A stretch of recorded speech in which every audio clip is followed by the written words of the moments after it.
WKBD-TV, Channel 2, Detroit.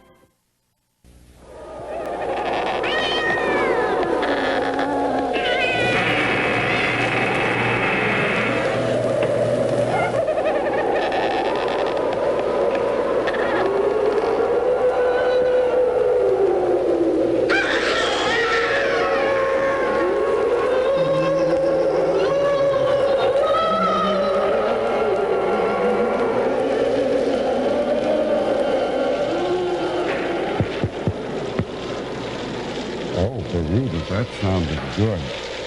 Brief and to the point. Oh, good afternoon, dear heart. Welcome once again to that ghastly production Sir Graves presents. I am your friendly neighborhood vampire, Sir Graves Ghastly.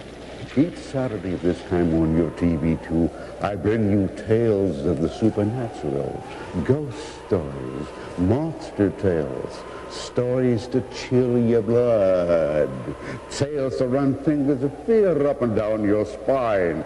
So, my dears, turn out your lights, pull down the shade, draw the drapes, cuddle up in your favorite spot by the telly, and glue your little eyes to your TV screen for today's Tale of Terror.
We are ready for you now, sir. First patient.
For your information, gentlemen, this is a straightforward amputation at the lower extremity of the femur. And to you students, again I emphasize the absolute necessity for speed.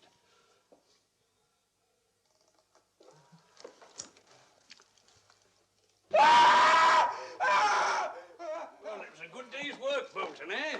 You're getting faster all the time. Beats me how you do it. No matter how fast I am, I still can't save them. That terrible agony. Yes, most distressing, but alas, inevitable. You can't have operations without screams. Pain and the knife are inseparable. I beg to differ, Mr. Blount. Some days surgery must and will be made painless. I've got to go. It's getting late. Why don't you go straight home? You've done enough work for one day. I have patients waiting for me.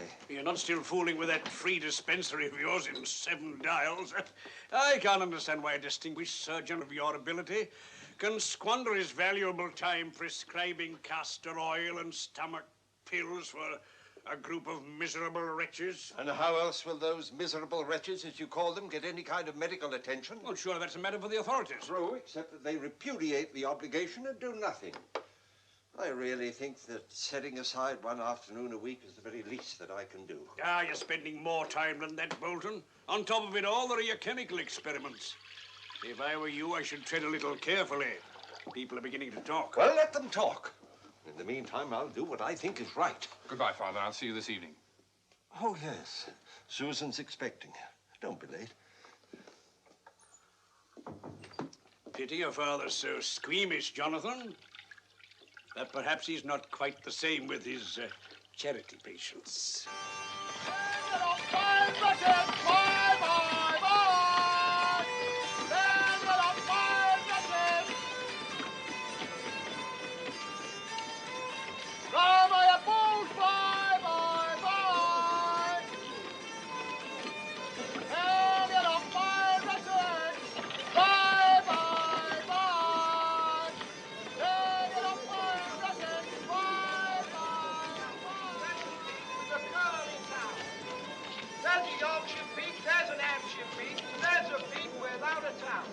There's a long town peak, there's a short town peak, there's a peak with a curly town.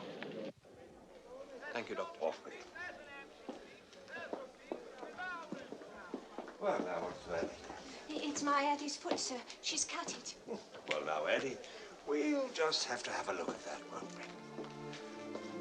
Sit there, darling. We'll see what's wrong.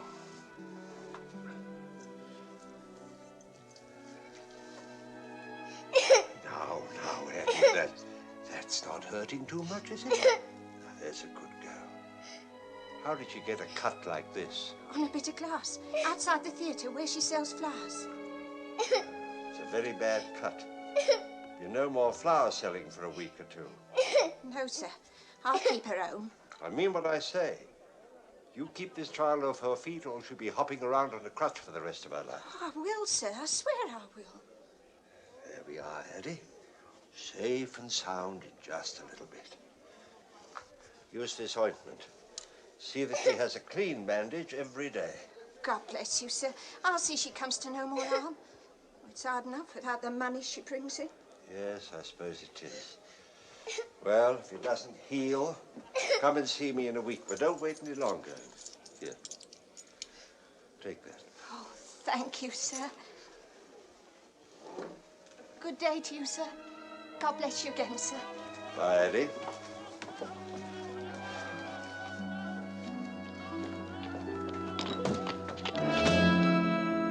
It's a good thing you're not gone, Doctor.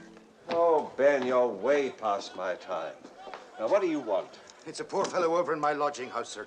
He's got a fever and he's coughing his heart up, sir. Can't your wife take care of him? Well, she's doing that, sir. But I'm telling you, Doctor, he's bad. We thought he'd burst his lungs. Oh, Doctor, you must come. All right, I'll come. I can cut through to Oxford Street from your place. That's where my carriage is. Go ahead.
Enzo! He's coming.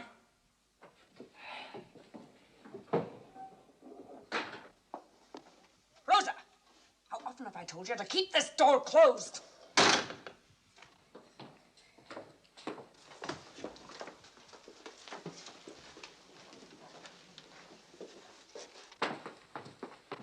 This place must breed 100 fevers.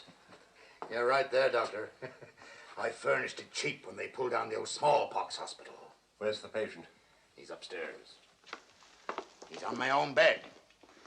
This may not be much of a place, Doctor, but we do have consideration for the sick. What's the matter, Doctor? Don't you recognize your own handiwork? Came out of the hospital only a week ago. Frightened out of his wits, he was. You fixed him up good, Doctor. Half a leg and half a brain. That's all you've left him with. He's still in a state of shock.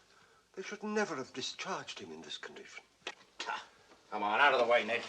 We've got work up aloft.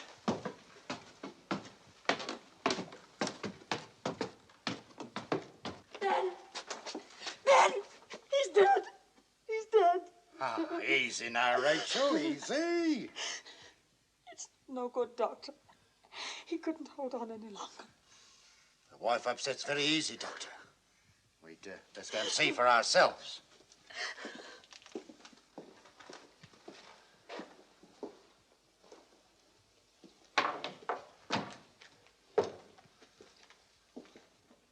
Well, give me a light.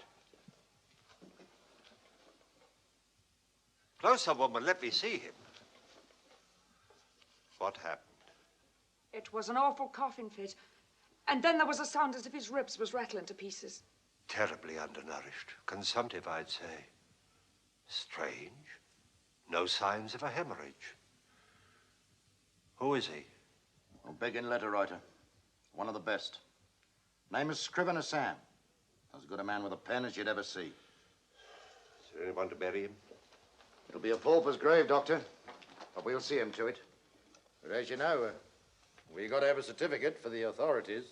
This new Act of Parliament, they're very strict, you know. We can't bury him without a proper certificate. I'll make sure that he's laid out nice and proper, Doctor. Yes.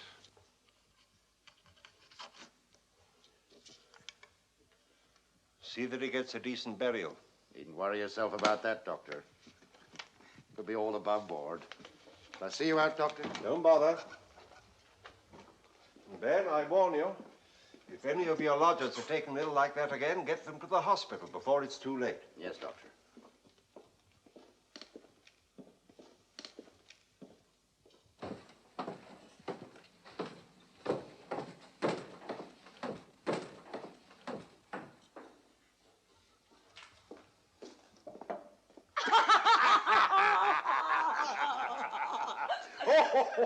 Take him to the hospital, he said.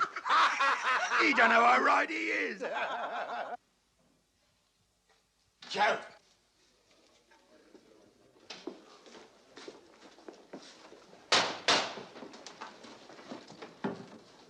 I told you he'd sign. No need to get scared. Yeah. If we can do it once, we can do it twice. And more. Come on, drink up. To profit and no comeback, eh? Did I do it right, Governor? None better, Resurrection. I told you choking would look natural, didn't I?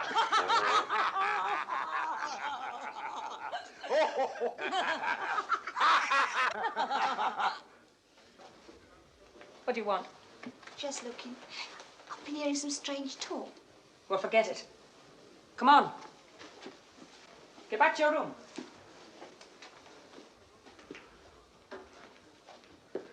Joe, you get the tea chest up here. Ned'll get the card. The hospital will pay us well for him. The body's nice and fresh, and we got evidence that shows as he died all neat and tidy like, eh? According to the law.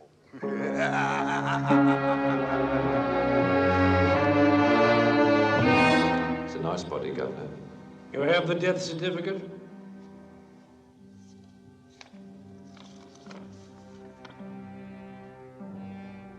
Well, signed by Bolton. That's right, Governor. One of his charity patients.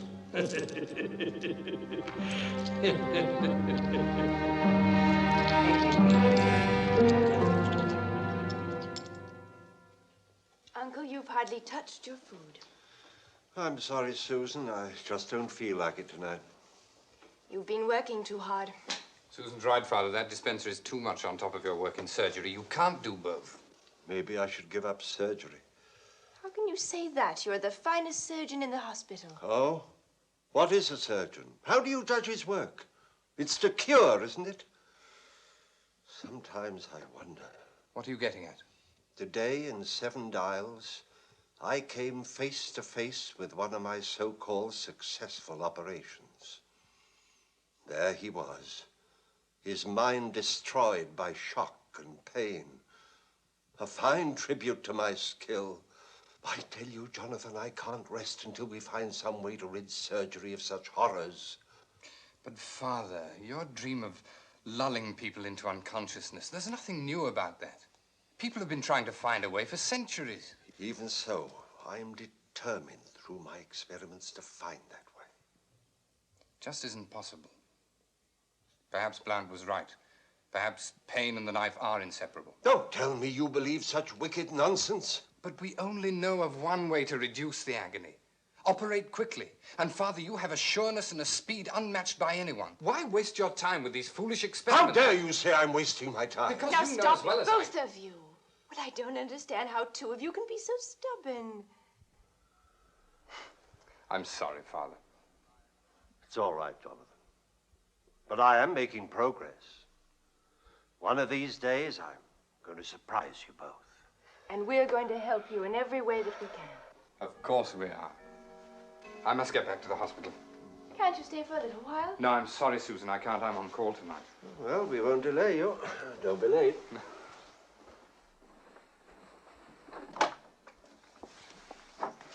I've asked Cook to fix you a hamper. Why? Don't you think they feed me properly at the hospital? I'm sure they don't. And I think it's a shame they make you live on the hospital grounds. Well, I hope very soon I'll be qualified as a surgeon. Then I can live where I please. Good night, Father. Good night, Jonathan. Good night, my dear. There's a cold chicken and one of Cook's game pies. You really expect me to walk through the streets carrying this thing? Go on, you ungrateful wretch. You know, Susan, keeping house for my father suits you. You're looking very lovely. Thank you, sir.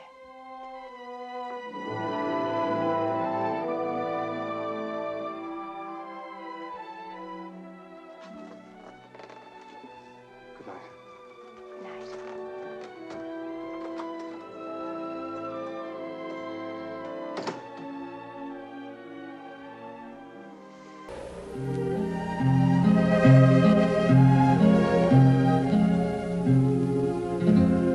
My funny Valentine, sweet comic Valentine, you make me smile with my heart. Your looks are laughable, unphotographable, yet you're my favorite work of art. Your figure less than Greek, is your mouth a little weak? When you open it to speak, are you smart?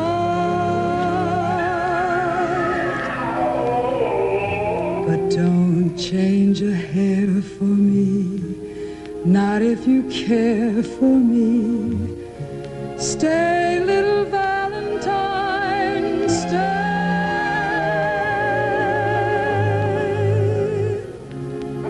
Each day is Valentine's Day. Don't change a hair for me, not if you care for me. Stay, little Valentine, stay.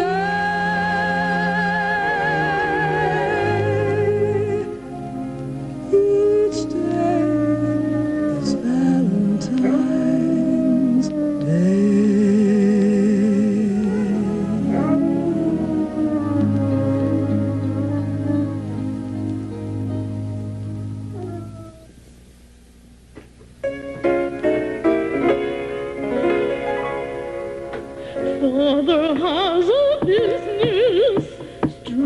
be second hand.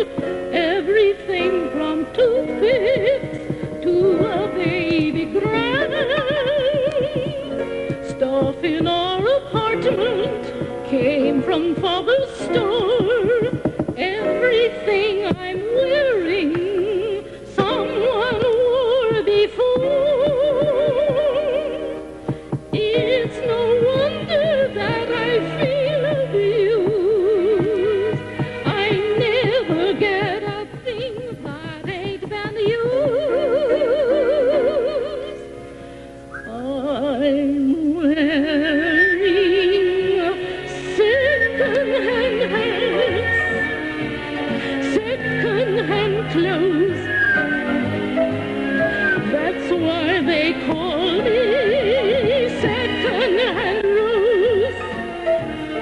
Even our piano in the parlor, Daddy bought for 10 cents on the dollar. Second-hand curves, I'm wearing second-hand curves. I never get a single thing that's used. Even Jake the plumber, he's the man I adore. He had the nerve to tell me he's been married before. Everyone knows that I'm just second-hand Rose from Second Avenue.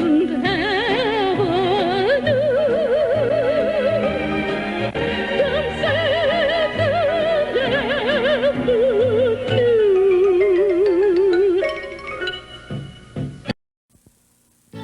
We bring new friends to play. Hi. Show how much you care. Oh, guys, you shouldn't have.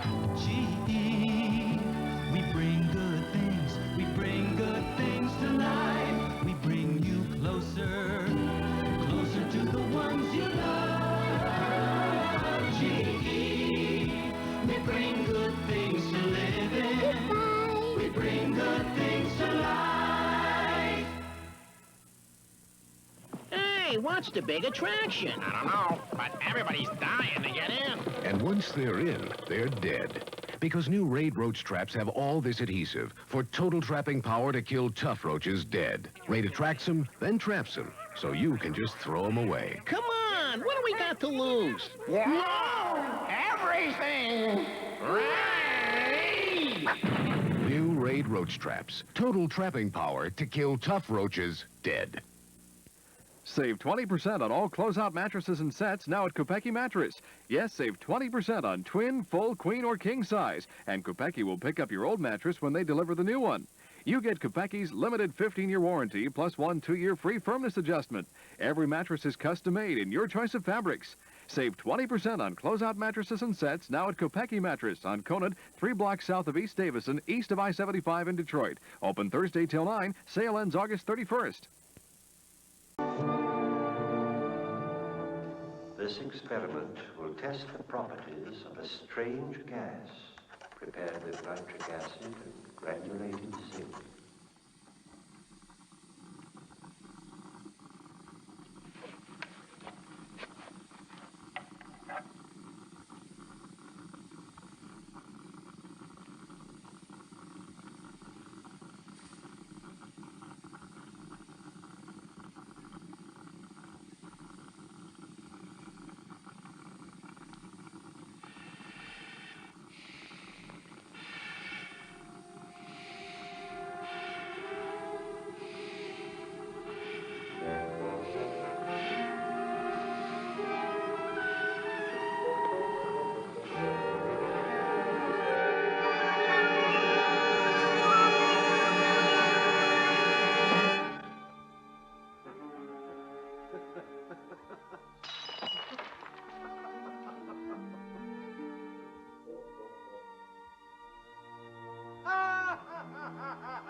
This is what you did.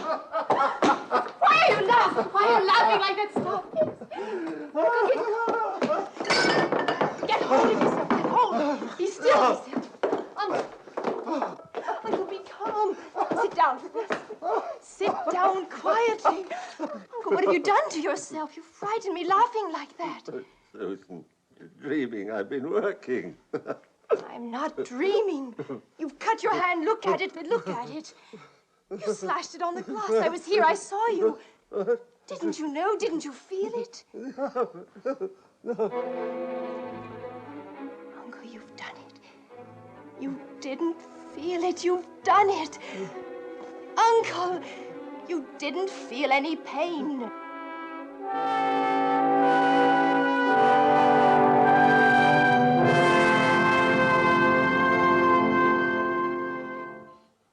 But why shouldn't it succeed?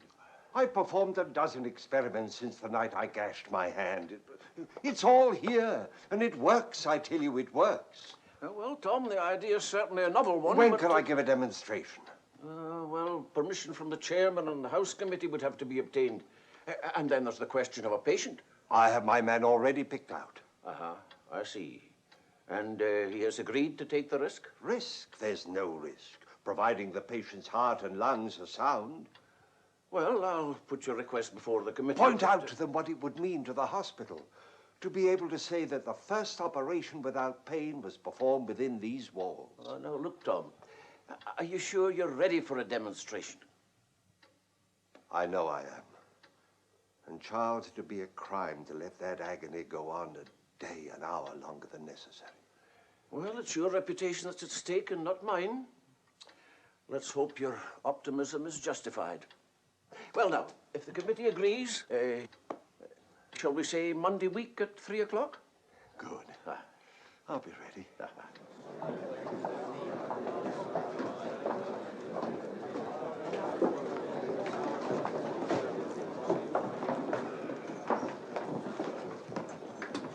Mr. Donovan, may I present our chairman? Mr. Donovan's from Guy's Hospital. And this is Mr. Hamilton from the London. How do you do?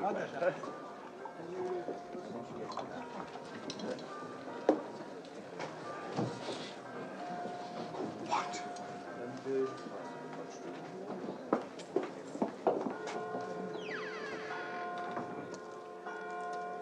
Bolton's late. Maybe he's put himself to sleep.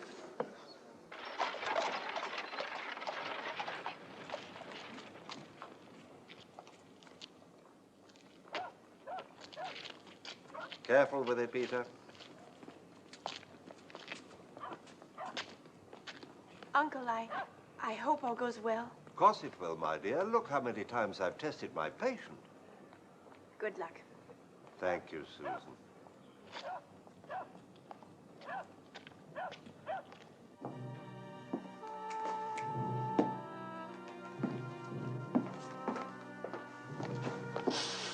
Father, I have some bad news for you. Your patient's dead. What?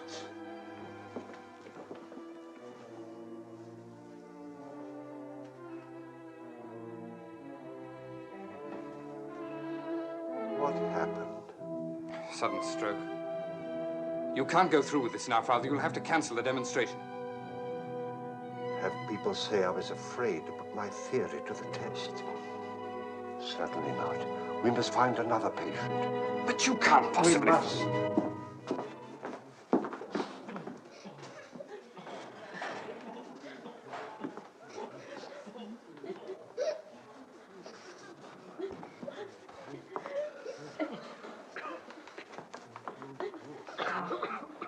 You there. Not you, you. What's wrong with your arm? Abscess, Gov. Hurts something terrible. Come with me. What are you going to do, cut it? It's all right. You won't feel a thing. All right, Jonathan? Come on, you'll be all right. Where are we going? There.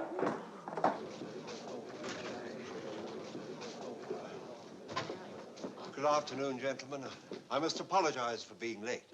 Mr. Bolton, I understand you have something new to show to us. Be so good as to explain to these gentlemen what it is you're going to demonstrate. Thank you, sir. Good luck, Tom.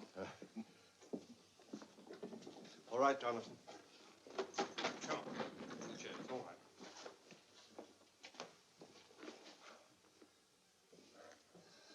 Well now, gentlemen, by using this special formula,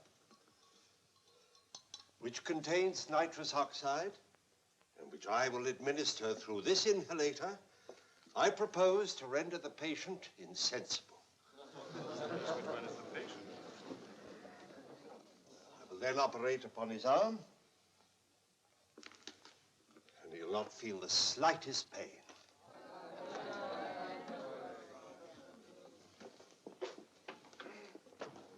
No straps will be necessary. I believe that when I see it. It's all right. It's all right. Now, here. Hold that between your teeth. Now, breathe deeply.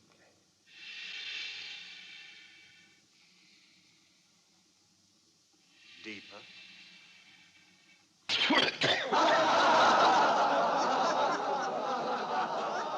Order, gentlemen, please. Now, let's try it again. Deeply. Again.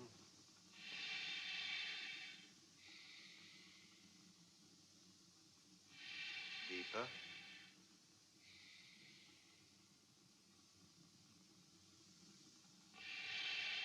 Again.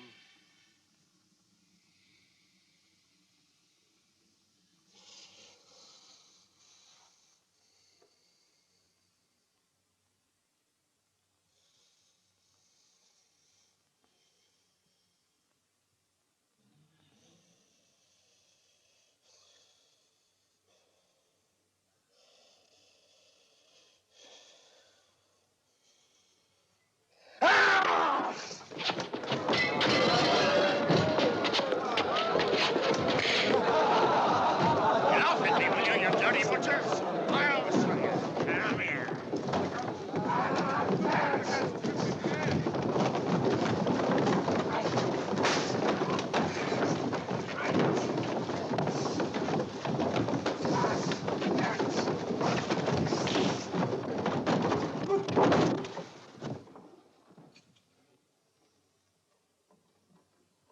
You can proceed with your demonstration now, Mr. Bolton.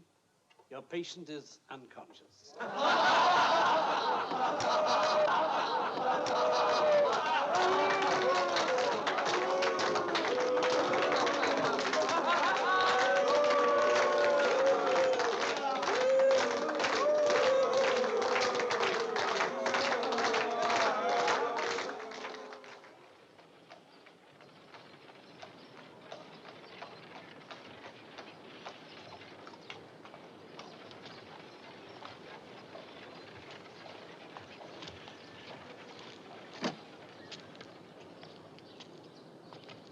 Uncle, what happened? Did it go badly? The gas didn't put the man to sleep. The whole thing was like a circus. Thank you, Peter.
spite of today's failure, I am convinced that the answer to painless surgery now lies within my grasp.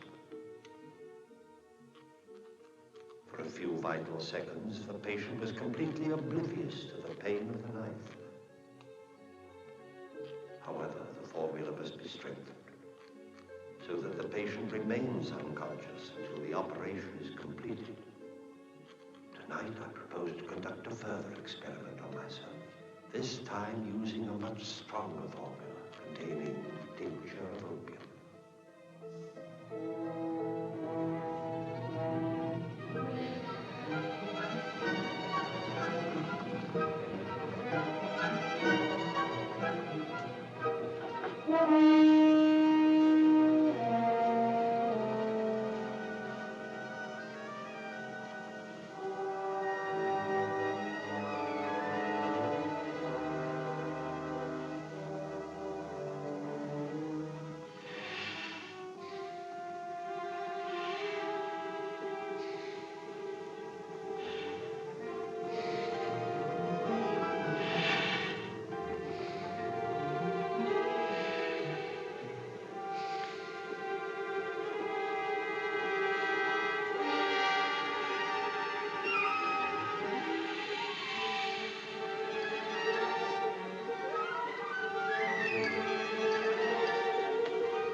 Are inseparable. Pain and the knife are inseparable. Pain and the knife are inseparable. Pain. No, no. You're wrong. You're wrong. Pain and the knife are inseparable. Pain and the knife are inseparable. Fixed him up good, doctor. Half a leg and half a brain. That's all you left him with.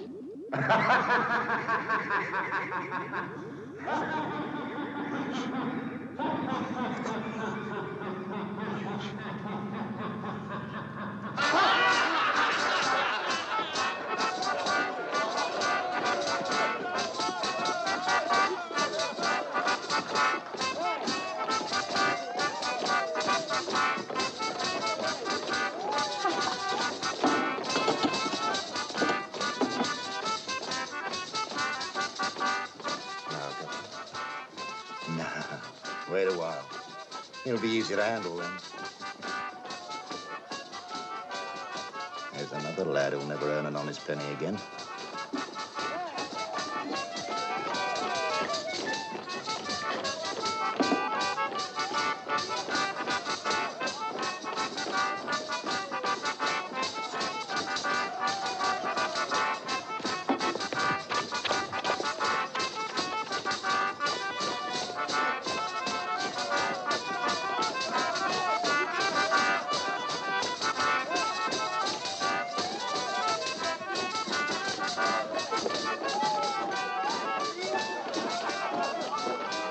Oh, only look at that.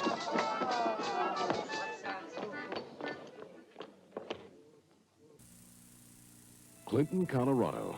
The sun hammers your eyes to a tight squint and cracks your throat with a dry, parched-out thirst. But one thing washes it clean. Nestea. All over. Nestea tastes good all over. All over. Nestea tastes good all over. No sugar, no bubbles, no additives. Just clean, light, pure tea. What she has is pure pizzazz, Plus a touch of class. all that chic makes her unique. Plus a touch of class. Add a dash of pure panache plus a touch of class. Got to be the total chic, plus a touch of class. A touch of class. A dazzling new fragrance by Fabergé. Michigan's largest waterbed retailer, Waterbed Gallery, offers to you another incredible deal. For only $149, you'll get a finished, easy-to-assemble pedestal, the decking platform, our all-new Pinewood, Ultratherm's deluxe heater with temperature control, a safety liner, and a quality Wavecrest mattress. Wow, what a deal! Our Pinewood features a unique patented easy-go corner assembly. Plus, with any bed purchase, get our Maxim, the completely motionless mattress for only $99. Offer expires Monday 9 p.m. at all 7 Waterbed Gallery stores. Layaway and credit available. Anemic, are you still awake? Yes, Mommy. How many times have I told you not to call me Mommy? I'm your mummy. Okay, Mommy. Will you tell me a bedtime story? Oh, all right. Once upon a time, there were 3 bats. A papa bat, a mama bat, and a baby bat. They lived in a beautiful cemetery, and one day they went out shopping at the blood bank. While they were gone, a little girl named Goldie Lockjaw got lost and was very, very tired. She came upon their tomb and went inside and fell fast asleep. When the 3 bats came home, the papa bat said, "Someone's been sleeping in my nest." And the mama bat said, "Someone's been sleeping in my nest." And the baby bat said, Someone's been sleeping in my nest and must have poured the poison I think. So the 3 bats ate up the little girl and lived happily ever after. Now open your eyes and go to sleep. And tomorrow you can see your favorite television show, Bat Monsterson. Good night, Mommy. Good night, whatever you are.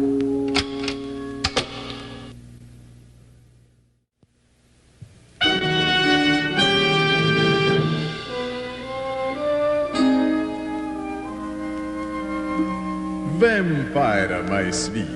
Oh, Drac, it's so nice to spend an evening at home. Would you care for an after-dinner drink? Yes, vampire. My usual. Cyanide on the rocks.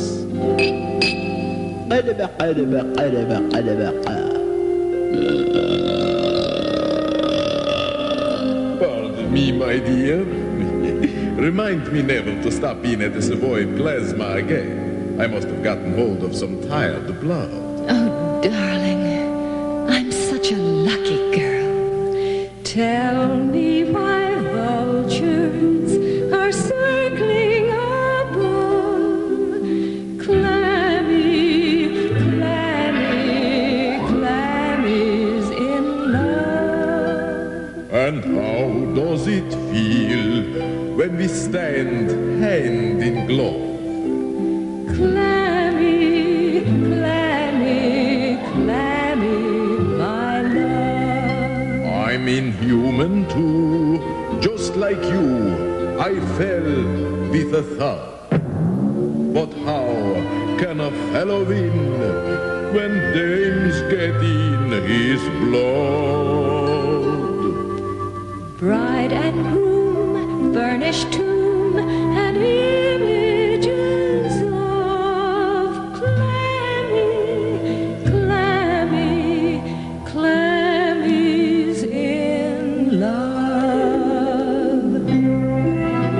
Oh, Drac, I haven't felt like this since I was 21, 100 years old. You don't look a day over 2,000, my dear. Oh, thank you. Bride and groom, furnished tomb, and images of clammy, Mommy. clammy's in love.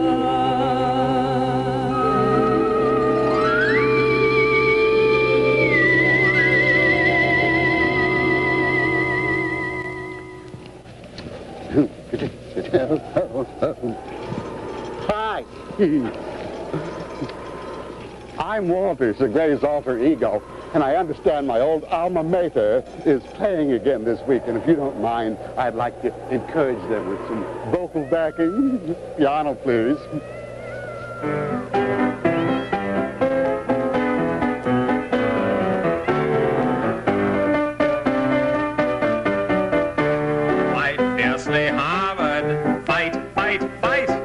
Demonstrate to them our skill, albeit they possess the might.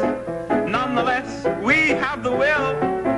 How we will celebrate our victory. We shall invite the whole team up for tea. How jolly! Hurl that spheroid down the field and fight, fight, fight. Fight fiercely, Harvard. Impress them with our prowess, do. Oh, fellows, do not let the crimson down. Be of stout heart and true. Come on, chaps, fight for Harvard's glorious name. Won't it be peachy if we win the game? Oh, goody, let's try not to injure them. But fight, fight, fight. Let's not be rough, though. Fight, fight, fight, and do fight fiercely. Fight, fight, fight. Well, now, I'm going to get ready for the game. Ta-ta.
Out of the way, Joe.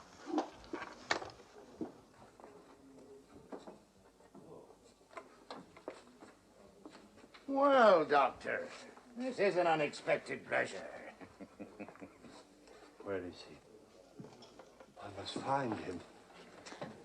The hospital should have let me know. Now, Doctor, take it easy there. By the looks of it, you've been making a night of it, eh?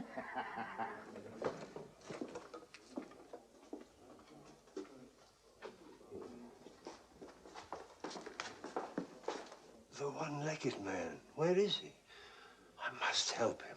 We sent him away for a nice long rest, haven't we, Joe? That's right, Governor. He's nice and peaceful now. Now, what are you all staring for? Strike up there!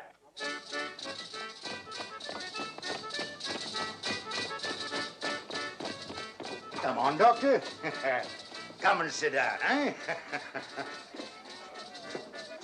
Well, it's nice to see you here again, Doctor, eh? Have a little drop of this. It'll probably do you good, eh? No, I don't want anything. The one-legged man is the one I came to see. Where is he? Where is he? I'm not feeling quite myself. Yeah, perhaps you're right. By the looks of things, you have had a bit too much. I can't help it. I must get back. I shouldn't be here.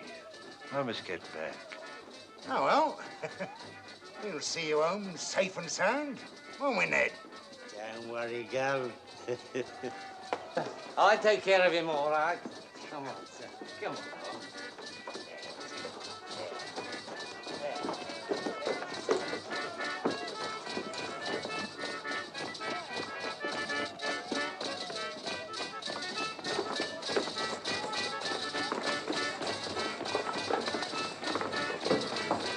Hiya, you little rat.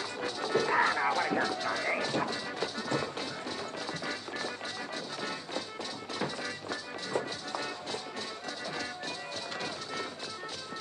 That's the boy. All right, nice slide out.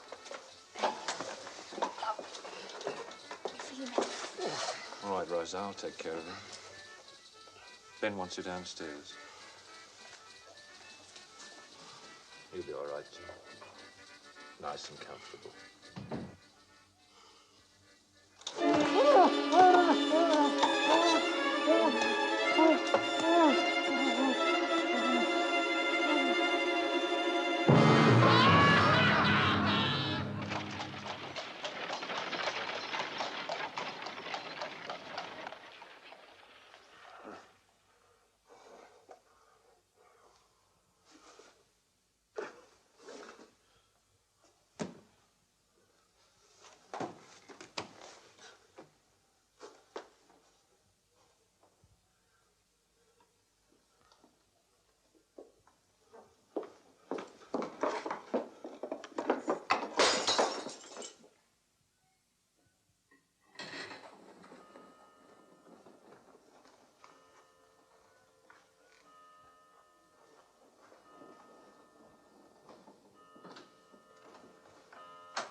No idea you were down here. Uncle, have you been up all night? 6 hours. Been trying a new formula. It works. I seem to have had a dream, a strange dream. It's all so vague. You look so tired. Come and have some breakfast. Later, Susan, later. I must make some notes first. That's odd. Can't find my notebook. Right here. Well, it can't be far away. Don't worry. Ellen and I'll find it after breakfast. Uncle, do you really think you should go to the hospital today? Why, of course. In any case, I have to arrange for a further demonstration. All right, but have your breakfast first. Come on.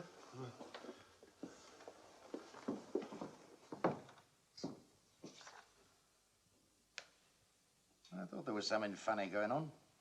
He's been experimenting on himself, taking gas. It's all here. Experiment 1, right up to experiment 53. Do you think he'll be back? Don't worry, he'll be back. But how can you be sure of it? You mark my words, when he finds his precious notebook is missing, he'll come crawling. And when he does, we'll be ready.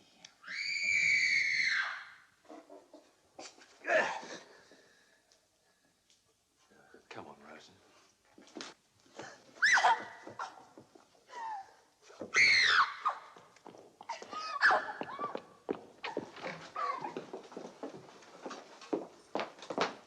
What are you doing? Get out of here!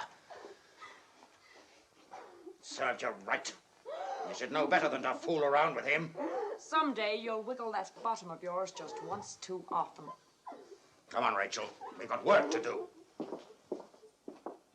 Yesterday we were privileged to witness the dismal failure of Mr. Bolton's demonstration. But let us not be too disappointed, gentlemen. It was bound to fail.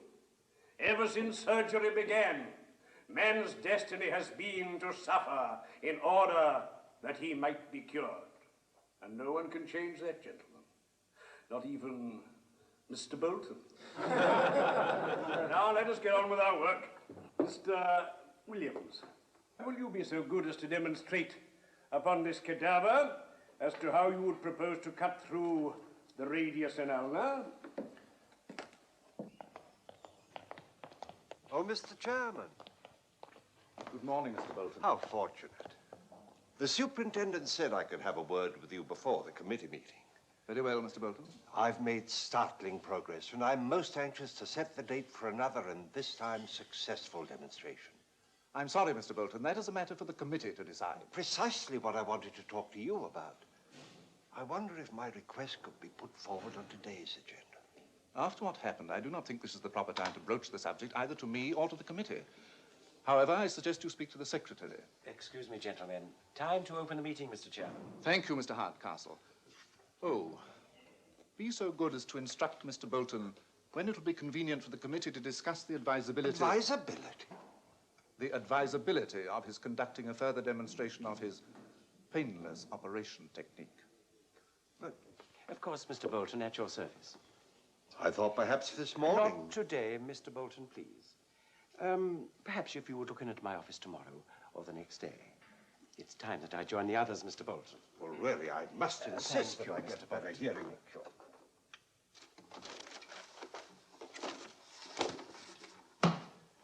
This is a disaster. That notebook contains the details of every experiment I've ever made. Without it, I'm lost. We've ransacked the house from top to bottom. It's nowhere to be found. But, Susan, the committee won't allow me another demonstration without those records. Must be somewhere. Perhaps if you could get a good night's sleep, you'd remember where you left it. Perhaps. Well, you go to bed. I'll deal with it. Good night, Uncle.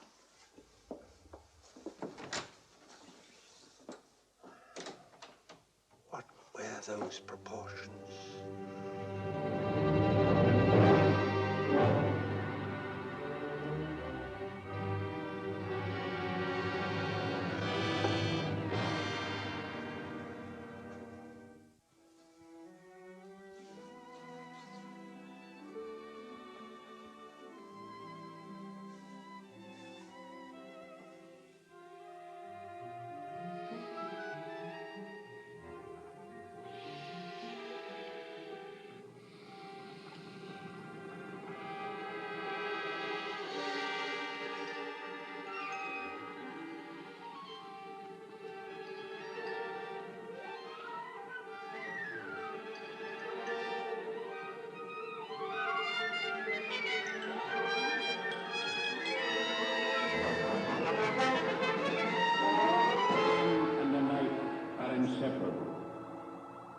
Pain and the knife are inseparable.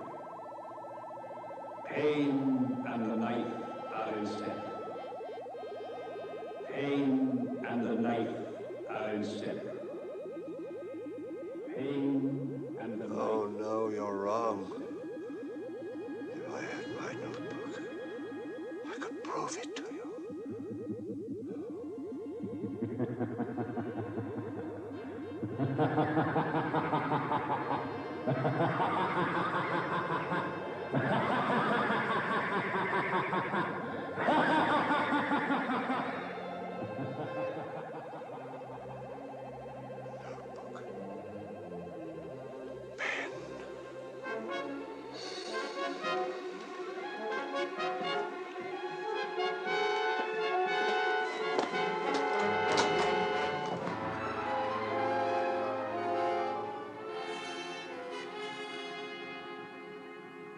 And he promised to marry her. But he started her on the half the sin with a little drop of lovely gin.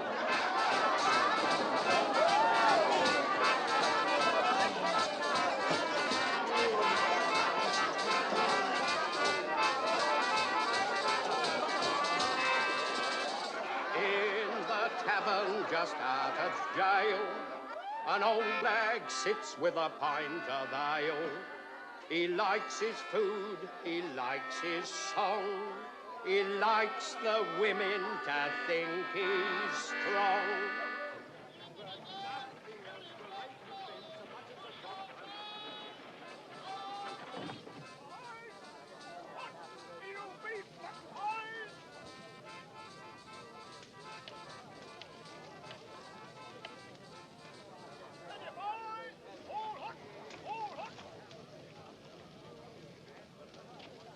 Blimey, there he is. Cool.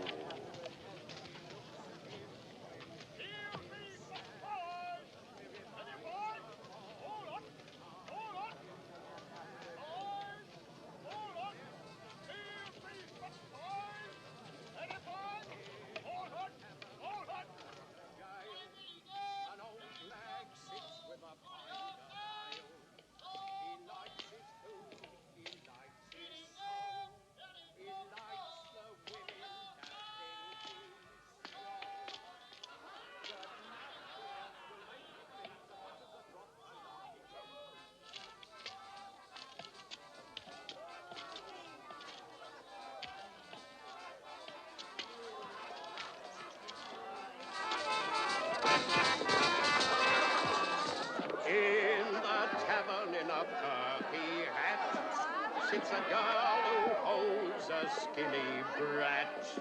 She looks at him when she feels sad. It reminds her of good times she's had. But he never cries or makes a din, 'cause she fills his bottle with lovely gin.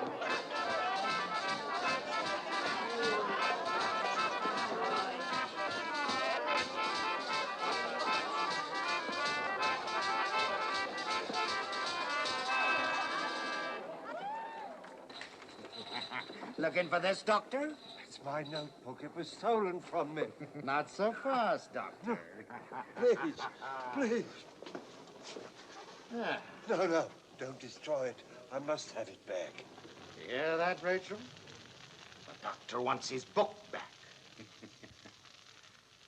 All right, Doctor. You can have it back. But you'll have to sign a little bit of paper for it. Won't he, Joe? Sign? Take him upstairs, Joe.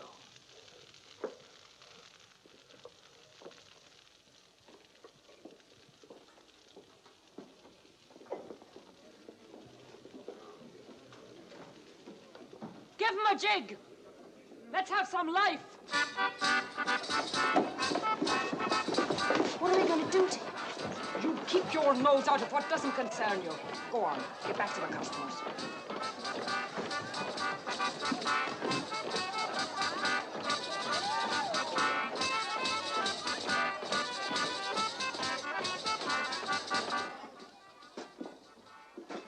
This way, Governor.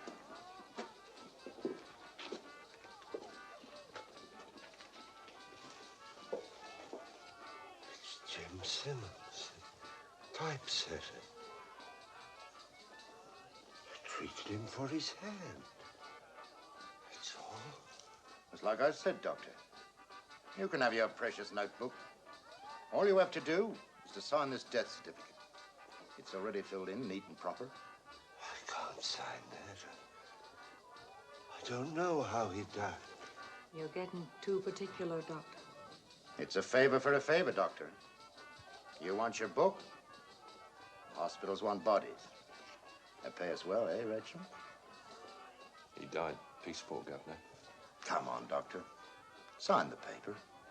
It's as Ben says. A favor for a favor. No harm done. Go ahead, Governor. You better make up your mind, Doctor. No certificate? No notebook.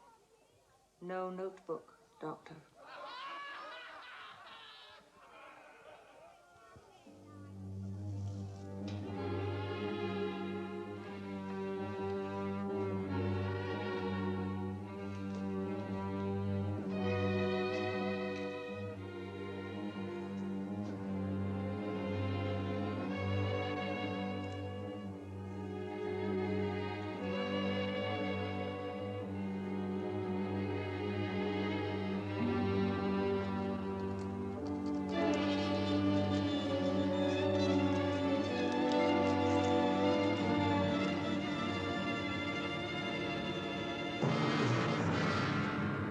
My bathing suit became my friend again, because thanks to Dexatrim, I lost weight. With Dexatrim, I wasn't hungry all the time. I ate less, and I lost weight.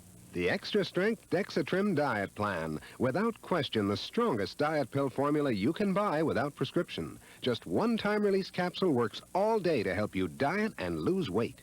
Dexatrim helped both of us lose weight. We feel so much better now. Clinically proven extra-strength Dexatrim. No diet pill works harder to help you lose weight. Just let bugs try to hide from this. It's Raid Crack and Crevice Spray with a unique extension wand that shoots a bug-killing foam right into cracks and crevices. It gets inside to kill bugs dead, right where they hide. And Crack and Crevice Spray helps me to get into hard-to-reach places I couldn't spray before. It's my magic wand to make bugs disappear. Raid Crack and Crevice Spray kills bugs dead, right where they hide. Before you renew your auto or cycle insurance, a call to Hallmark Underwriters could save you a bundle. At Hallmark Underwriters, they'll take the worries out of driving, like a 1-year or 6-month policy at the lowest possible rates, immediate certificates of insurance. Insurance canceled? Hallmark will write you a policy, and easy financing plans available. Hallmark Underwriters, we make it easy. In Detroit, Madison Heights, Pontiac, Southgate, St. Clair Shores, and Portier and Marysville. Call 543-6500. My old flame. I can't even think of her name. I'll have to look through my collection of human heads. But it's funny now and then how my thoughts go flashing back again to my old flame. My old flame. My new lovers all seem so tame. They won't even let me strangle them. For I haven't met a girl so magnificent or elegant as my old flame.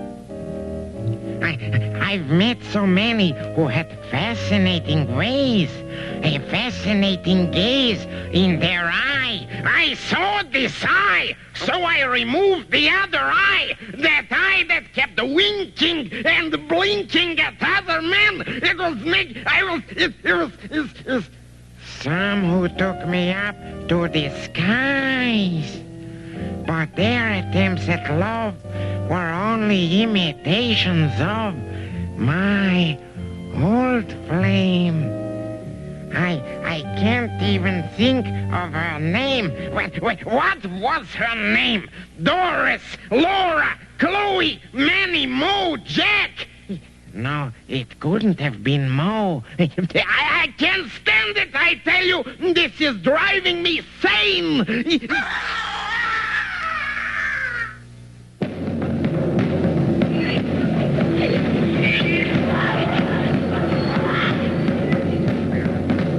African jungle, behind the giant wall, there lives a huge gorilla, the most monstrous monster of all. His name is Kong, and they call him King. You can tell why in a glance.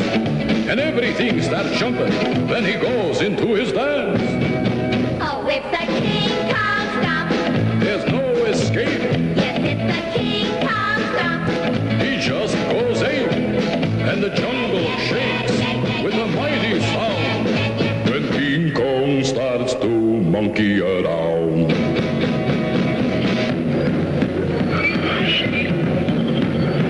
All the natives worship him. He's their very favorite beast, and he's always guest of honor when they have a special feast.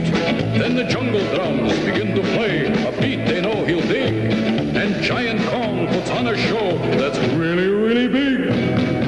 Oh, it's the King Kong stomp. There's no escape. Yes, it's the King Kong stomp. He just goes ape, and the jungle shakes with a mighty sound when King Kong starts to monkey around.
I hold your hand in mine, dear.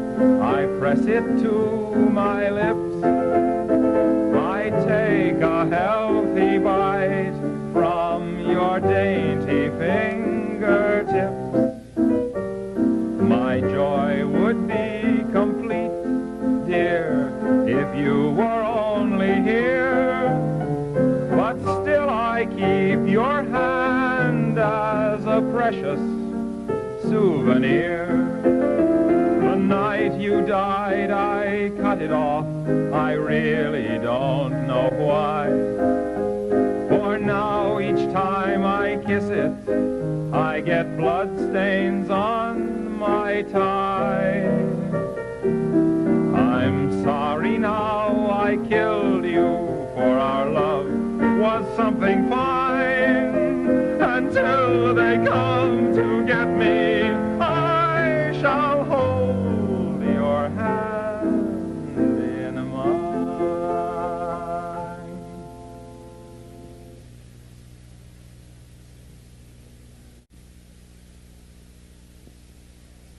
She'll be coming round the mountain when she comes.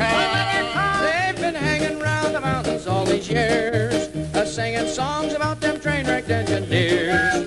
They've invaded all the cities with their pretty corn-fed ditties. They've got the population all in tears. They came down from them our hills. Now they're flashing dollar bills. Them hillbillies are Mountain Williams now. They shook their boots and overalls and even dropped their high yalls. Them hillbillies are Mountain Williams now. They left down home for a microphone. They made a little dough on the radio. They live in all the big hotels and pal around among the swells. Hillbillies are Mountain Williams now. Oh, little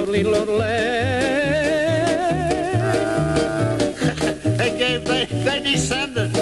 They descended. Oh, thank you. They descended from that hunter, Daniel Boone. Daniel Boone. He's first great man sang a mountain tune. Mountain tune. Oh, he taught it to his children. Now his great-great-great-grandchildren will be coming round the mountains pretty soon. Pretty soon. Oh, Daniel Boone, pretty soon. Oh. They left their good old mountain shacks, and they ain't never going back. Them hillbillies are Mountain Williams now.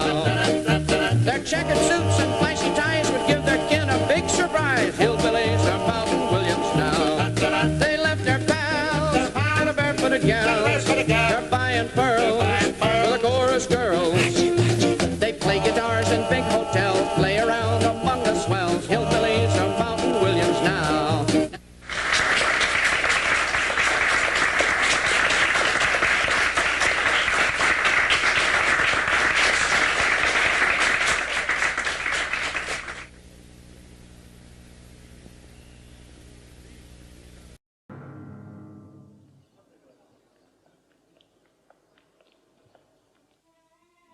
In my last few experiments as I inhale, my whole being is stimulated for a short time. And then as I continue, I experience the strangest and most evil dreams, but try as I may upon awakening, I cannot remember them. And there are times when my memory fails me completely. This notebook, which I thought that I had lost, was actually in the pocket of my cape all the time.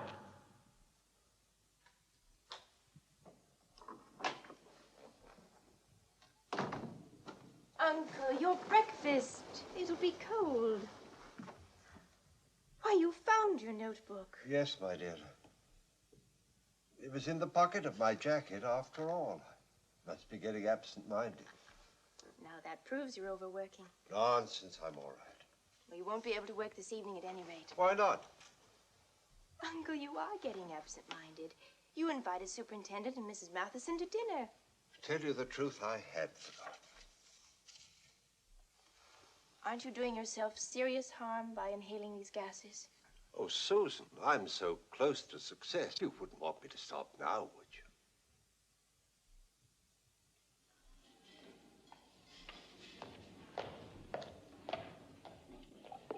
Morning, Baker. Morning, sir. I'd like to collect this list of chemicals after I finished operating. Yes, sir. 20 ounces tincture of opium, 50 ounces vitriol, 100 grains laudanum. I'm afraid I haven't got those quantities on my shelves, Mr. Bolton. Why not? You know my requirements are heavy. You should keep your supply up. I wish you'd explain that to the committee, Mr. Bolton. They've instructed me to economize. Those chemicals are essential for my experiments. If there's any question, tell the committee that I will accept full responsibility. Very well, sir, if you say so.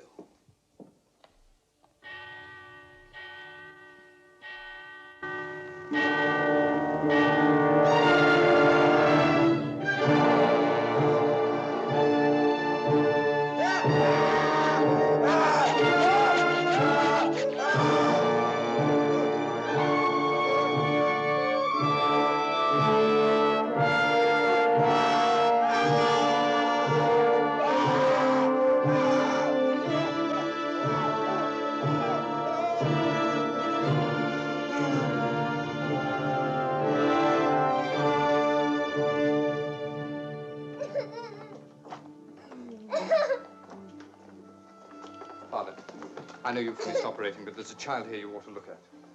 What's wrong? It's her foot. Her mother says you examined her at the dispensary at the 7 Dials. Doctor, all of a sudden it seemed to get worse. I thought I'd better bring Auntie straight in. Why the devil didn't you keep her off her feet? I warned you. We needed the money real bad. I brought her as soon as I could. This child has been in agony for days. Foot's badly infected. We'll have to operate. Of course. Come on, let me take you. Come on. That's right.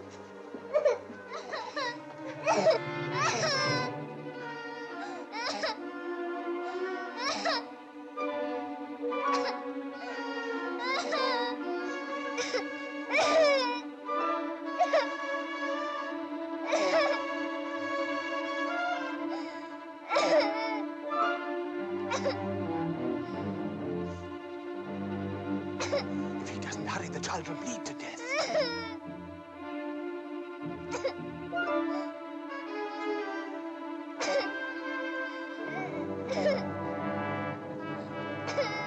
Father, no. This one.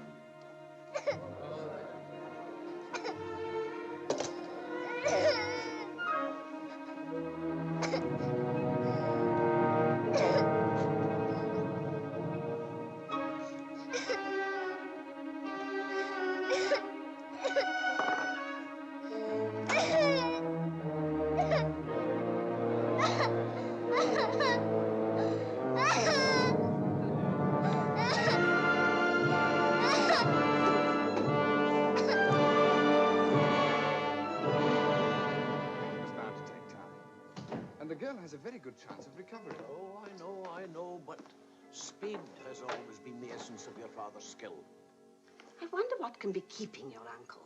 It's unlike him to be so late. I expect he's been delayed at the glass foundry. He's probably forgotten all about the time. Don't you think your father's becoming too absorbed in those experiments of his? Well, he has been working much harder since his demonstration failed. He was hoping that would prove something. Well, maybe that accounts for his not being himself.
Is he still carrying out those experiments on himself? Yes. Yes, I'm afraid he is. Oh, but surely that must be affecting his health. Oh, my dear Mrs. Matheson, how nice to see you. Oh, well, well, Tom. Charles, my dear fellow, I apologize for being late. I must say, Mr. Bolton, you missed an excellent dinner. I went to the glass foundry to pick up the new inhalator, a much improved design that will Jonathan, my dear fellow, more brandy for Dr. Matheson. What a poor host you are.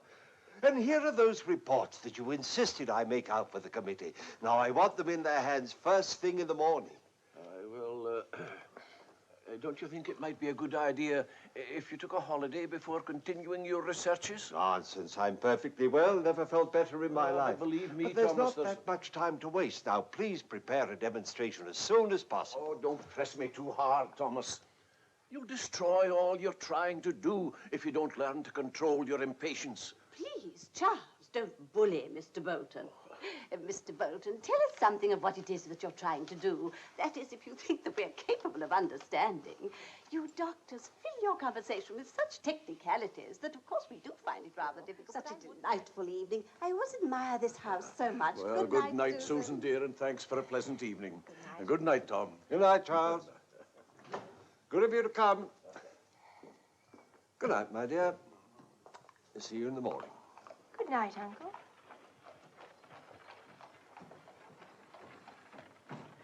Sleep well. I will, my dear, I will.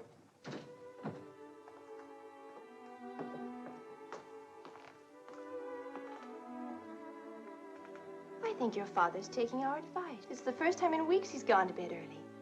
Now, if we could only persuade him to go away for a while. I think you could persuade anybody to do anything.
Father?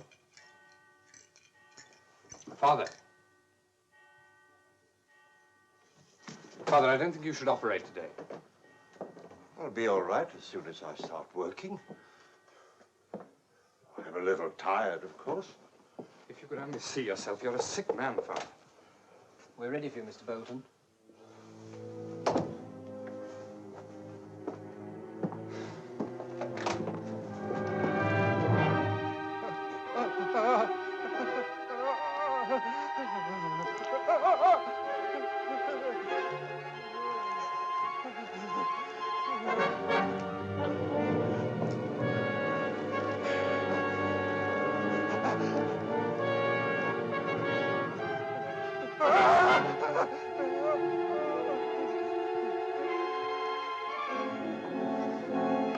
What's the matter with Bolton? Do you think he's ill?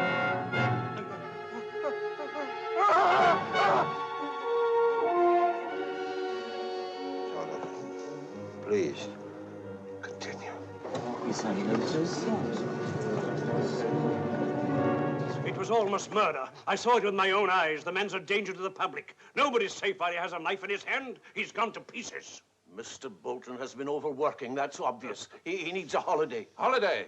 Why not suspend him altogether? Yes, the chairman is right. After today's exhibition, the whole of London will know that Bolton is finished. You know what hospital gossip is like. News of this kind travels fast. But you can't dismiss a man like Bolton with a snap of the fingers. Sir, please, will you let me handle this?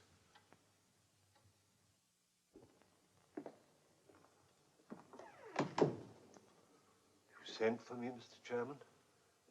Tom. We think you're ill. We want you to give up your duties at the hospital for a time. Perhaps you're right.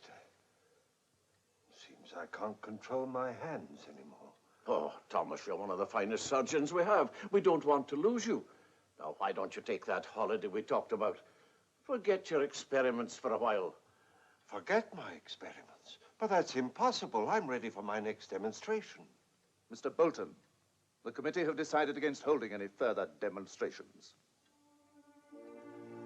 Well, Charles, have you lost faith in me too? The decision is for your own good. I tell you, you can't stop me. Operations without pain are possible, and I'll not rest until I prove it to you. To all of you.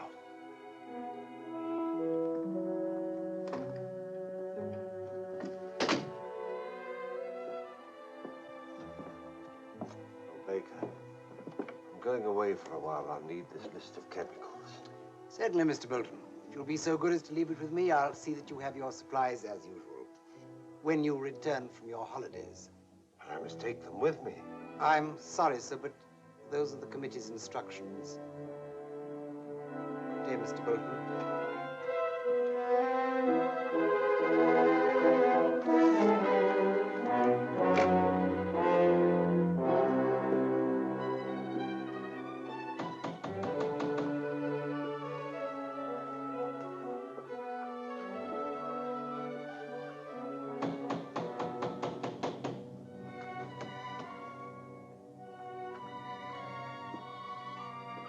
Where's Father? He's in the laboratory. He's been there for hours. What's happened? He's been suspended from the hospital. What? I'll explain to you later. I've got to talk to him.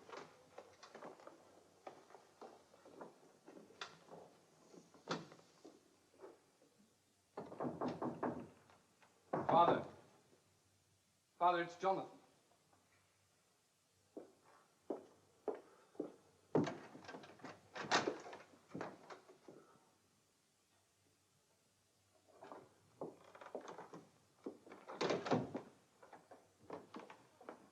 Superintendent told me what happened in the chairman's office.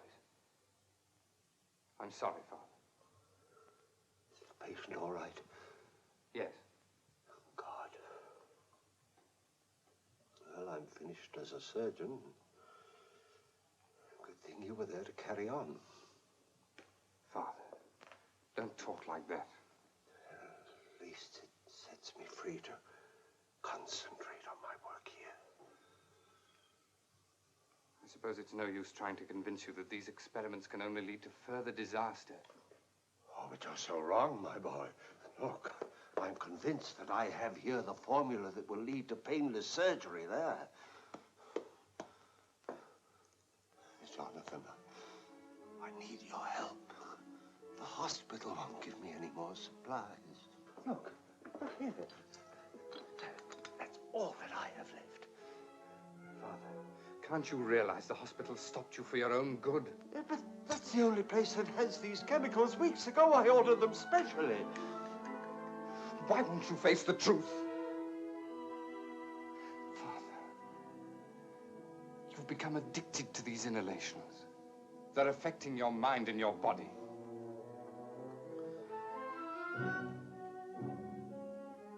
I never thought a son of mine would turn against me. Father, I'm only... Get out!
I told my friends try Fabergé shampoo, Fabergé organic shampoo.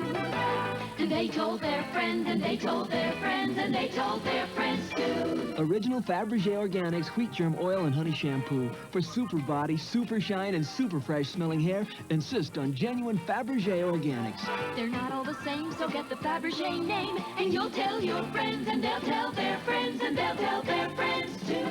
Fabergé Organic Shampoo with pure wheat germ oil and honey. You can set your taste buds a-tapping when you taste the music of Nestle Crunch. Creamy milk chocolate is the melody. Crispy crunchies are the harmony.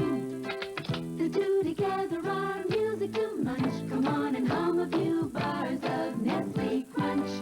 Toe tap and tantalize and happy feeling appetizing. Woo! Come taste the music, sweet music, Nestle Crunch. We'll go to any length to please you. Introducing Change, the adjustable chain that never stops changing. This unique necklace adjusts easily to any length you want, from 30 inches to 15, or anywhere in between, on the job or on the town. When you change, change changes. Change it to a double necklace. Change it to a drop. Even change it to a bracelet. Your favorite charm will enjoy the change too. Did you ever see a necklace like this before? Stop searching for the right length to try on. With Change, all you need is one. Why fuss with hooks that are hard to get at or lose your favorite jewelry because of clasps that come undone? Change has no hooks or clasps. It goes on this easily, and it won't slip off your neck. Going on vacation? Change goes with all your outfits. Change is a beautifully designed fine cobra necklace, electroplated in genuine 14-karat gold. And it's yours for the unbelievably low price of only $19.99. Isn't it time you had a change? Change is sweeping the country. It's the biggest jewelry fashion breakthrough in years. To order, call toll-free 1-800-453-9500 or send $19.99 to Gold Change, P.O. Box 39247, Detroit, Michigan. If you're not absolutely delighted, we'll refund every penny. Change is the one necklace every woman needs. Order now. Canadian residents add $7.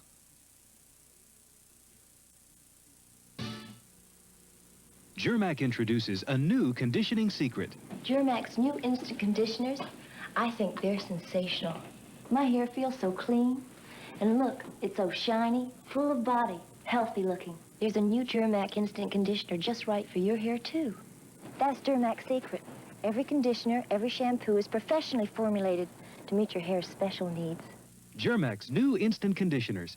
The trade secret for beautiful hair. You can tell by country mile, by your smile, you've got that brand new feeling. Kellogg's gives it to you in more great ways than anybody. Like Kellogg's All Brand, no cereal gives you more fiber. Yes, you've got it, and it shows by your smile, goodness knows. Or Kellogg's 40% Bran Flakes with that wholesome wheat taste. Get that brand new feeling, that Kellogg's brand new feeling. Yeah. You see, Sir Graves, I've been trying to blow up this here balloon, but I just can't do it.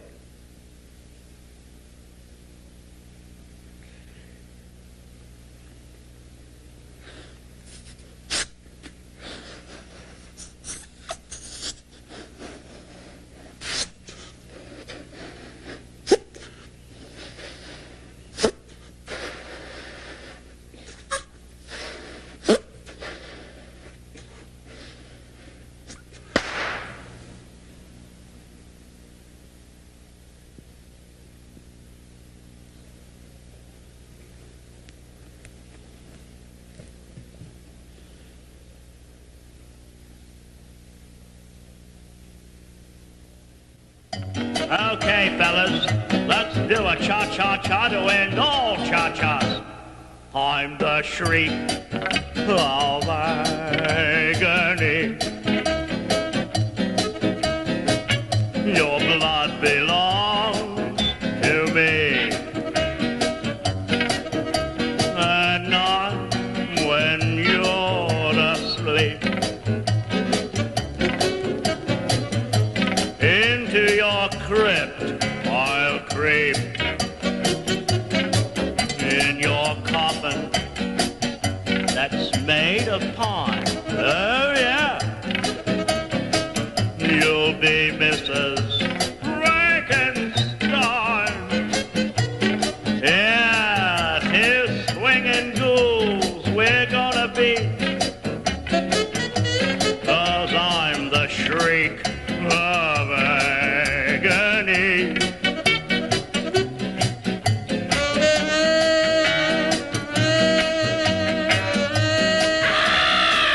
Cha-cha-cha.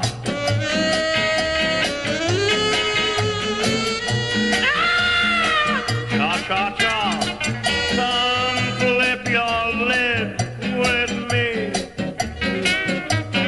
'Cause I'm the shriek of agony. Oh, come on, fellas, one more time. Come down and groan with me.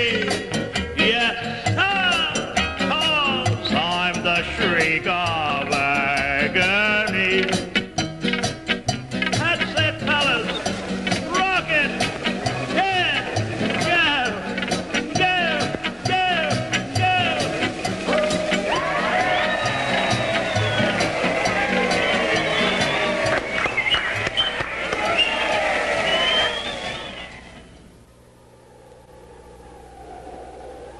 You will watch the movie and you will enjoy it. That is an order.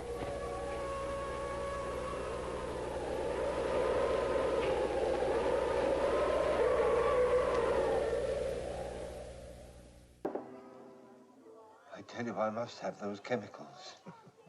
A bargain's a bargain, eh, Doctor? You keep your end of it, and I'll keep mine. You just sign these certificates as they are. We'll fill the rest in later, eh, Joe? You sure you'll help me? Come, Doctor. Black Ben's a man of his word. Like I said, a bargain's a bargain.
What are you doing here, sir?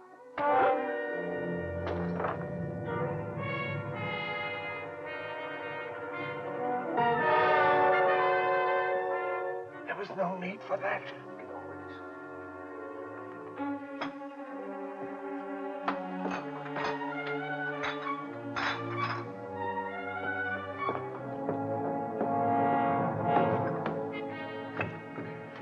Come on, Governor, we must be getting out of here.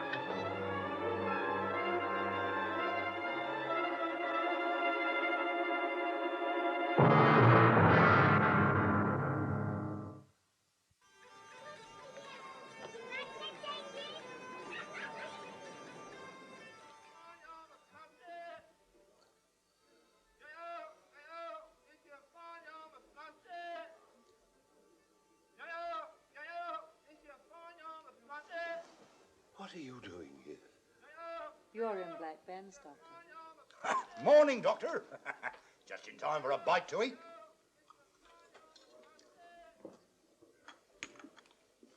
Go on, Doctor. Sit down. I'll get you something. Go ahead, Doctor. Sit down. Why am I here? What happened? You hear that, Rachel? The doctor don't remember. Go on, Doctor. Help yourself. Some hot food in your stomach will do you good. Maybe this'll refresh your memory.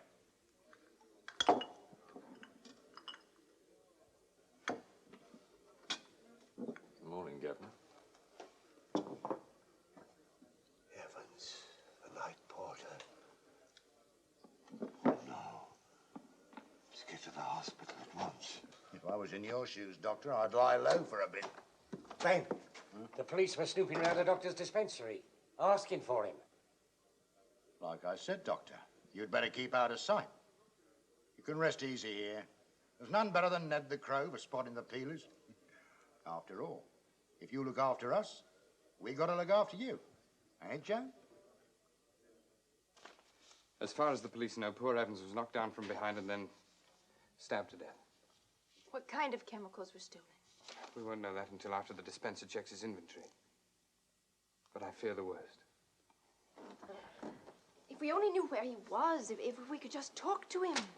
I should never have left here last night. It can't be true. It just can't be. Begging your pardon, Miss Susan, there's an Inspector Donovan here. He'd like a word with you.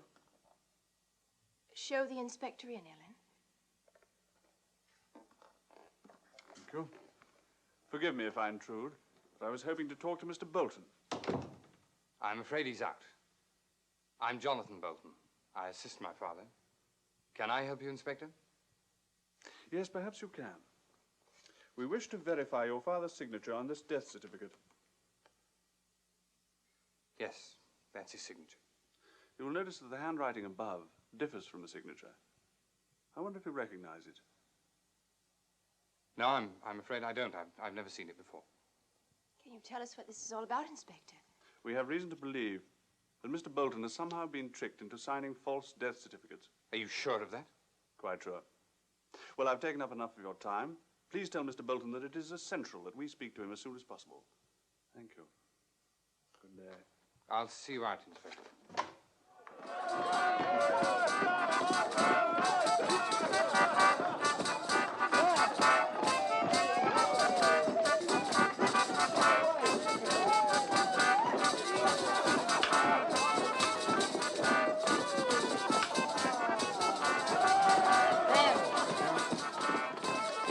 Get out of it, will you?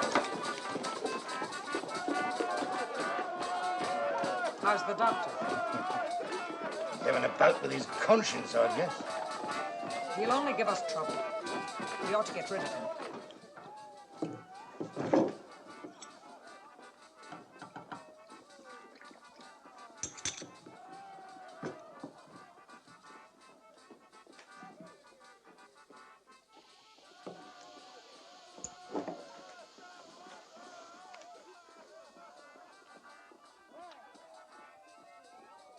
And Jonathan was right.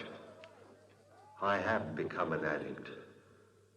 And what I have imagined as terrible dreams are in fact reality. And even now, knowing that I have caused the most terrible crimes, I cannot resist the craving for another inhalation.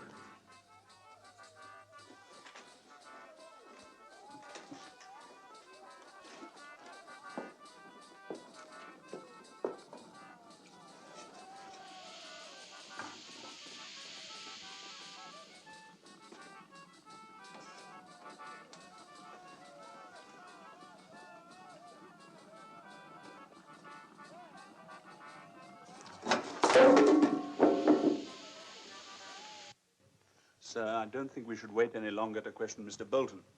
You say he hasn't returned home? There's no trace of him anywhere. Of course, you realize, Donovan, without corroborating information from Mr. Bolton, we have very little evidence to support this raid of yours. But these people have disappeared from the Seven Dials. And Mr. Blount has practically admitted that he's none too careful about how he gets his bodies for his anatomy classes. Black Ben's our man, sir. I'd stake my life on it. Very well, Donovan. We'll take along some good men. You'll get little welcome in the Seven Dials. Thank you, sir.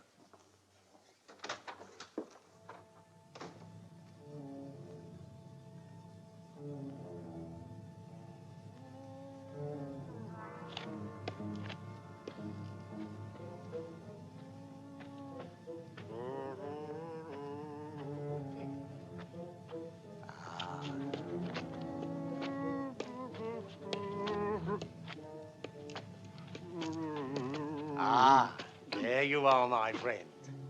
You look as if you could do with a nice hot run. You know, you're just on top of Black Ben's. The best lodging house in the Seven Dials. Come on.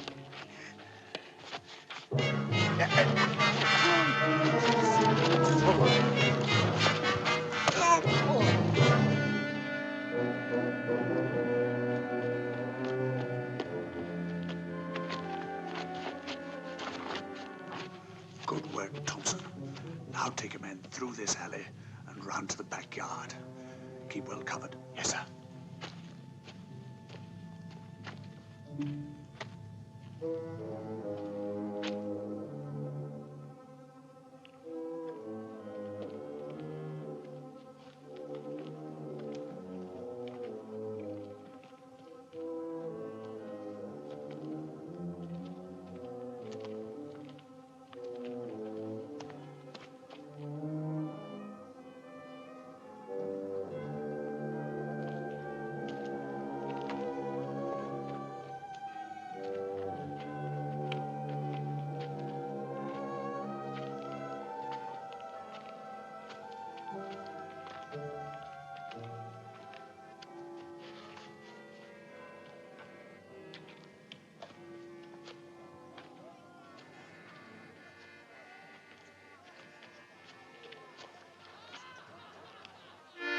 He's outlived his welcome. He needs looking after. And he makes certain that what's left of him is found far enough away so as to have no connection with this place. No need to worry, Governor. It'll all be taken care of, nice and tight.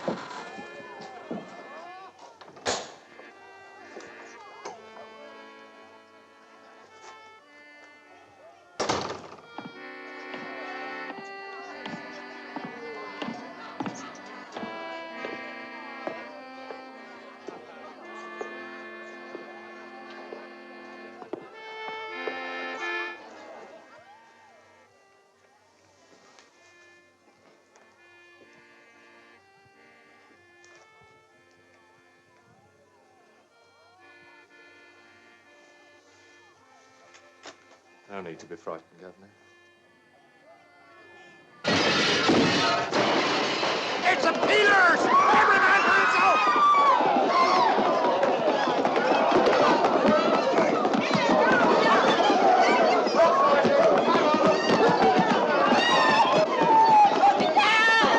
Come, this way, all of you.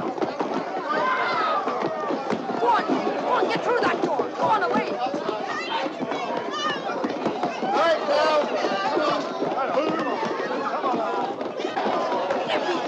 What's the meaning of this? Disturbing honest folk at this time of night. The house is surrounded.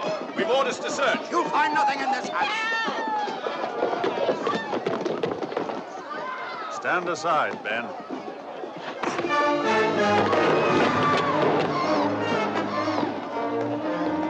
Come on, Joe. Bolt it.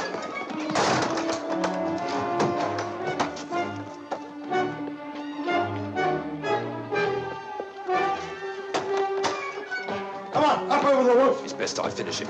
Be quick!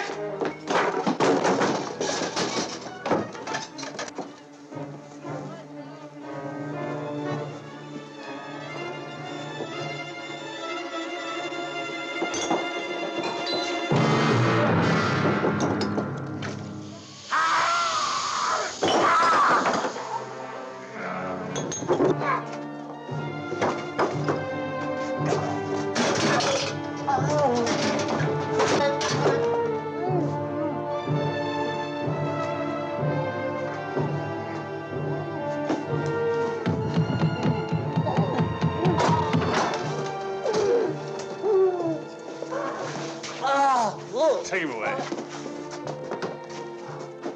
It's Thomas Bolton. We'll get you to a hospital, sir. No time for that. My son, Jonathan, Susan. Get him quickly. Yes, of course. Fetch an ambulance.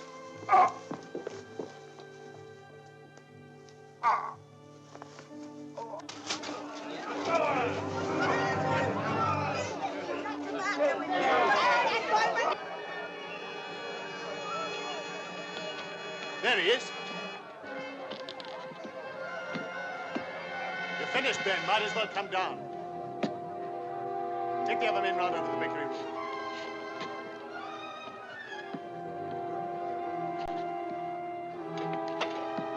You can't escape that way, Ben. We've got you surrounded.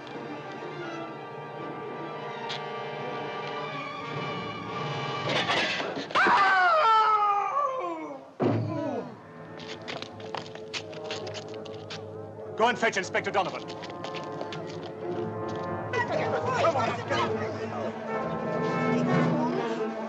Me down! Rosie, come on!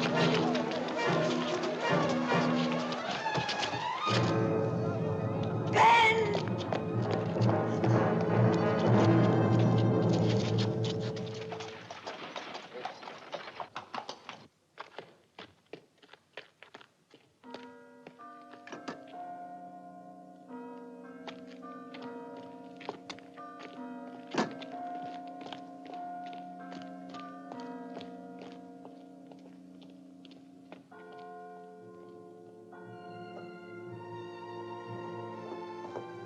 Father.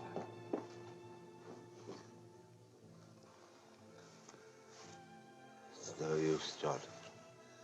It's too late. The inspector will tell you the whole story.